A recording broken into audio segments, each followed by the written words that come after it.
کہا کہ کسی شوہر نے بیوی سے کہا تم میری طرف سے آزاد ہو، کیا حکم شرع ہوگا؟ دیکھیں یہ کنایہ لفظ ہے۔ کنایہ اسے کہتے ہیں کہ جو خاص طلاق کے لیے نہیں بنا لیکن بوقت ضرورت طلاق دینے کے لیے استعمال کیا جا سکتا ہو، انہیں کہتے ہیں کنایہ الفاظ، ٹھیک ہے؟ کنایات طلاق بھی ان کو کہا جاتا ہے۔ لفظ آزاد کے بارے میں 3 صورتیں ہیں اور اس میں تینوں میں احکام آپ کو عرض کر دیتا ہوں۔ ایک ہے نارمل حالت، بیوی کہہ رہی ہے، بیوی اور شوہر ہے، ہنسی مذاق کر رہے ہیں، ایسے بیٹھے ہوئے ہیں، اور شوہر نے کہا بھئی جا اب تو تمہیں بڑی ذمہ داری سے میں نے آزاد کر دیا، میری طرف سے تم تو اب آزاد ہو۔ تو ایسی صورت میں شوہر سے نیت پوچھی جائے گی نارمل حالت میں۔ نارمل کا مطلب جب لڑائی جھگڑا نہ ہو رہا ہو اور بیوی کی طرف سے مطالبہ طلاق نہ ہو،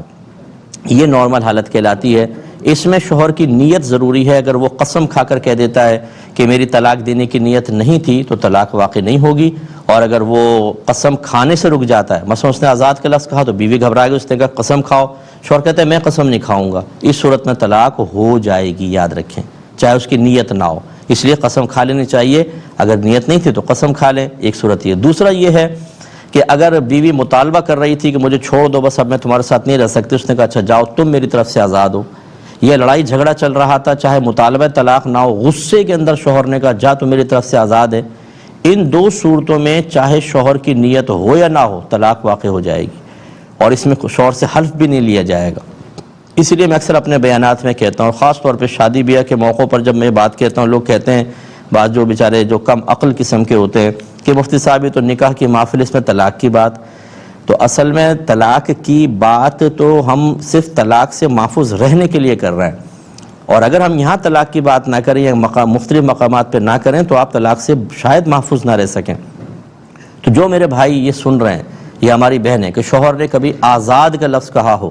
تو خدا را فوراً سے پیشتر کسی اچھے مستند اہل سنت سے متعلق مفتی صاحب سے فتویٰ طلب کر لیں، یعنی شرعی حل اس کا پوچھ لیں کہ اس کا کیا حکم ہے، کیونکہ بعض اوقات اس میں طلاق ہو جاتی ہے اور یہ وہ طلاق ہوتی ہے جس میں نکاح فوراً بریک ہو جاتا ہے۔ اب اگر آپ کو دوبارہ ساتھ رہنا ہے تو جدید مہر کے ساتھ جدید نکاح کرنا ہوگا، نیو مہر نیو نکاح، اور اگر نہیں کریں گے تو آپ کا ساتھ رہنا گناہ کی صورت ہوگی۔ اس لیے یاد کریں اپنے ماضی کو اور فوراً سے پیشتر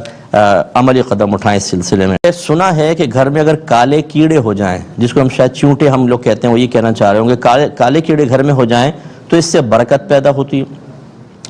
ایسی کوئی بات نہیں ہے، کیڑوں سے کوئی برکت پیدا نہیں ہوتی۔ ہاں آپ مرغہ پالیں، سفید مرغہ کے بارے میں خاص طور پہ حدیث میں آیا کہ اس سے گھر میں برکت پیدا ہوتی ہے۔ اسی طرح جو اچھے، جیسے بلی ہے، بلی پال لیں تو جانوروں کو کھلائیں گے پلائیں گے، اس وجہ سے اللہ تبارک و تعالیٰ آپ کو ثواب عطا فرمائے گا۔ باقی کیڑے مکوڑے یہ تو کاٹ کھاتے ہیں بہت زور سے، بچوں کو چمٹ جائیں، بعض اوقات بچہ چیخ چیخ کے رو رہا ہوتا ہے۔ ہماری جو نئی بہنیں والدہ بنتی ہیں انہیں پتہ ہی نہیں چل رہا ہوتا بچہ کیوں رو رہا ہے، ہمیشہ اس کی ذرا چادر وادر کھول کر دیکھا کریں، کوئی چونٹی چمٹی ہوگی یا موٹا چونٹا چمٹا ہوگا، بچہ چیخیں مار رہا ہوتا ہے۔ بہرحال تو یہ چونکہ موذی چیزیں ہیں، یہ تو کاٹتے ہیں، خرابیاں پیدا کرتے ہیں، اس لیے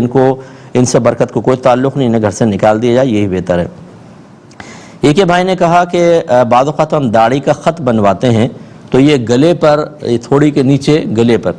یہاں پر اس طرح سے بھی بال صاف کرواتے ہیں، ان بالوں کا کیا حکم ہوگا؟ دیکھیں علماء نے فرمایا جو ہمارے مردوں کی ہڈی ہے نا، یہ جو ابھری ہوئی ہڈی ہوتی ہے، ہاتھ لگائیں گے تو آپ کو پتہ چل جائے گی، اس کے اوپر سے بال صاف نہ کروائیں، اس کے نیچے سے کروا دیں، تو یہاں تک تھوڑی تک ہی آئیں گے، کیونکہ بالکل متصل ہوتی ہے، دیکھیں یہ بالکل ہماری متصل ہے، تو اس طریقے سے اس کے اوپر سے نہ کٹوائیں، اس کے نیچے سے کٹوا لیں، گویا کہ اس سے اوپر والا حصہ داڑھی میں ہی شامل ہوتا ہے۔